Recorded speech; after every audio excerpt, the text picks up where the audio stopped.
DMTV Info, votre chaîne d'information en temps réel. La politique, la santé, le sport, les faits de société, la musique, les rumeurs et bien plus encore. Vous découvrirez cela dans notre chaîne DMTV Info.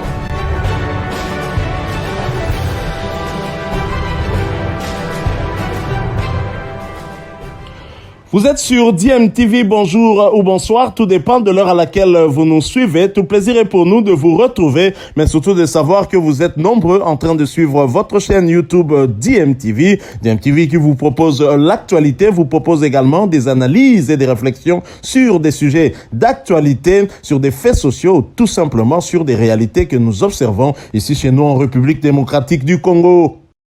Stage des léopards de la République démocratique du Congo à Bahreïn en vue de préparer la double confrontation contre les Lions de l'Atlas dans le cadre des barrages de la Coupe du Monde de Qatar 2022. Le premier lot des joueurs des léopards déjà sur place, un premier groupe des léopards convoqué par le technicien argentin Hector Cooper séjourne déjà à Bahreïn, précisément dans la ville de Manama, où la sélection congolaise va établir son quartier général en vue de son stage préparant les barrages de qualification du Mondial Qatar 2022. L'adversaire de la République démocratique du Congo étant déjà connu, vous le savez, c'est bien le Maroc. L'heure est au travail. Hector Cooper espère avoir à sa disposition l'essentiel des léopards retenus. À l'idée de bien préparer cette double confrontation face aux Lions de l'Atlas. La délégation congolaise est logée à l'hôtel de Gulf Hotel Bahreïn à Manama. Un match amical est attendu dans les prochaines heures contre la sélection du Bahreïn. Alors, les joueurs qui se trouvaient déjà présents sur place dans le cadre de ce stage, nous avons notamment Hervé Lomboto, Joël Kiasumboa, Fabrice Ntsakala, Arsène Zola, Marcel Tisserand, Mika Miché, Shadrack Muzungu. Et ceux qui étaient attendus hier soir, c'était notamment Godingo Ndamuzinga, Fabrice Ngoma Luamba, Dieu merci Mukoko Amale, Yannick Yalabolazi ainsi que Lionel Mpassinzaou. Le capitaine de la République démocratique du Congo, Marcel Tisserand, Fabrice Ntsakala, Kiasumboa Joël ont bien rejoint les Hervé Lomboto, Mika Miché, Arsène Zola, Shadrack Muzungu à Istanbul en Turquie à quelques heures du décollage de la délégation de Léopard pour Manama, tel qu'a renseigné la Fédération congolaise de football association. Quant à l'entraîneur principal des Léopards, le technicien argentin très expérimenté, Hector Cooper et ses deux assistants, Fantagouzi Carlos et Fayez Mohamed, sont également arrivés à Manama depuis hier soir. Ils ont été précédés par le sélectionneur adjoint des Léopards, Daouda Alupembe, et le préparateur physique Antonio. Suivons en image cette séance de préparation en salle de quelques joueurs présents sur place à Bahreïn. Ensuite, nous allons nous retrouver pour poursuivre ce sujet concernant les Léopards qui préparent cette double confrontation pour le mois de mars. C'est en tout cas la dernière étape pour que les Congolais réalisent finalement leur rêve. C'est cette deuxième participation à une phase finale de Coupe du Monde. La première, c'était il y a 48 ans. Suivant cet extrait, nous nous retrouvons tout de suite après.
You could say at that time, I could be said like that. Now I could be said. Because I couldn't wasn't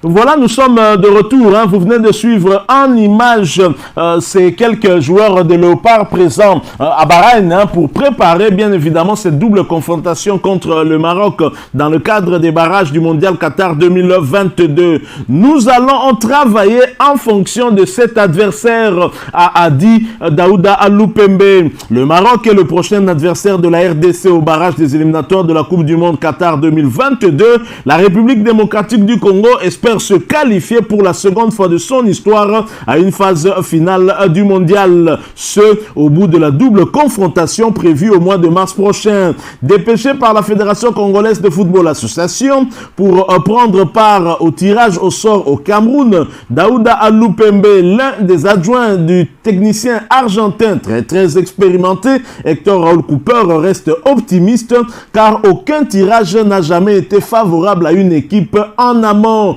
Par rapport au tirage, moi-même, je pense que c'est normal. Nous, on s'attendait jouer une des équipes ou un des pays se trouvant dans l'autre chapeau. Bon, c'est tombé contre le Maroc. Nous disons que c'est un match.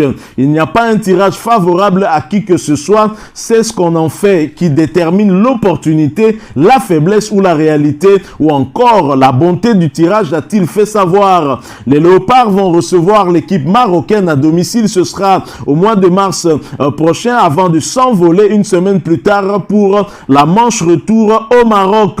Et le Maroc, justement, puisque c'est de lui que nous parlons, le Maroc va jouer aujourd'hui. Nous sommes le mardi 25 janvier 2022. Le Maroc va jouer son match de 8e de finale de la Coupe d'Afrique des Nations contre le Malawi. Et le Maroc qui est l'un des pays qui confirme depuis le début de cette Coupe d'Afrique des Nations, mais attention à la surprise parce que le Nigeria, qui était le seul pays qui avait remporté tous ces matchs en phase de groupe, a été sorti par la Tunisie et donc la prudence s'impose aussi. Mais quand même, les statistiques du Maroc restent impressionnantes.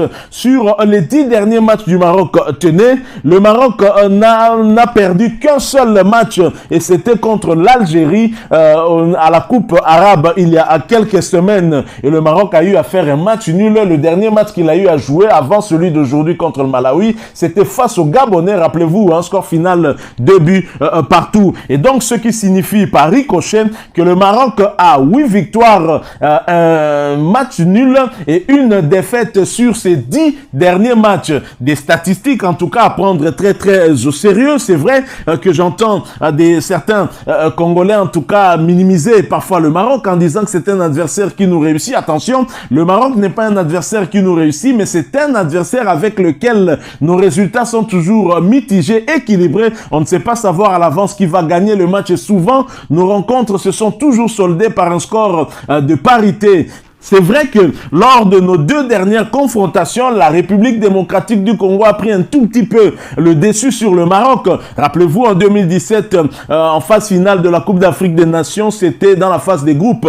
La RDC a battu le Maroc 1-0, but signé Junior Kabananga qui, par la suite, sera d'ailleurs élu meilleur buteur avec 3 réalisations. Et sur ce match-là, en tout cas, le Maroc avait été supérieur un temps sur le plan du jeu, de la possession de balles, mais n'avait pas été plus réaliste que la RDC. On les a battus 1-0. Et rappelez-vous également de ce match amical contre eux, hein, un match amical qui s'était soldé sur le score d'un but partout avec l'égalisation de Yohan Wissa, l'international congolais qui évolue du côté de Brentford en première ligue. Et donc le match contre le Maroc a toujours été compliqué. Et cette fois, ça sera encore beaucoup plus compliqué face à une équipe qui n'a perdu que contre le tenant du titre, hein, même si l'Algérie a montré une piètre figure lors de cette Coupe d'Afrique des Nations. Un faux pas en tout cas qui a fait que cette équipe soit éliminée dès la phase des groupes. Mais le Maroc reste quand même un adversaire sérieux. Et il faut rappeler aussi que si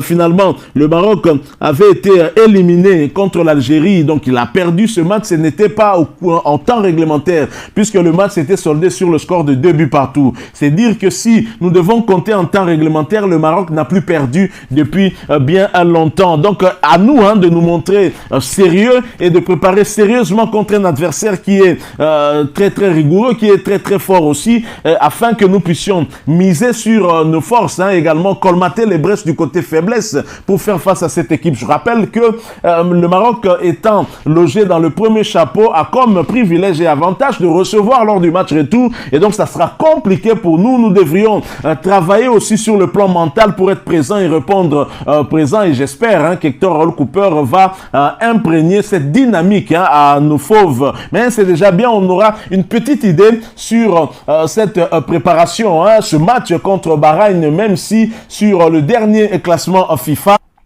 la République démocratique du Congo est largement au-dessus de Bahreïn. Nous sommes 64e alors que Bahreïn est 91e. Donc si nous nous référons à ce classement FIFA, ce sera vraiment le jour et la nuit entre les niveaux du Maroc et le niveau du Bahreïn. Par contre, les Marocains restent quand même très bien placés dans ce classement FIFA, puisque le Maroc fait partie de 5 premiers pays en Afrique.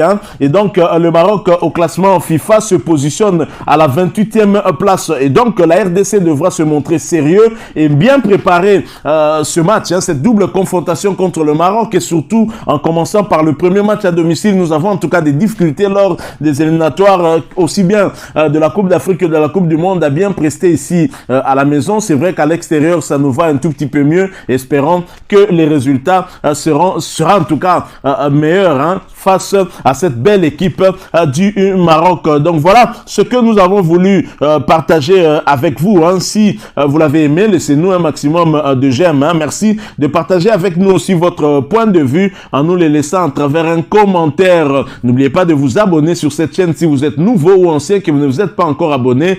Activez également la petite cloche de notification pour ne plus rien manquer des prochaines vidéos que nous allons vous proposer. Encore une fois, merci à vous, avec espoir de vous retrouver bientôt dans un autre sujet d'actualité. En attendant, portez-vous bien et DMTV vous dit au revoir. Bilile le kamalo bana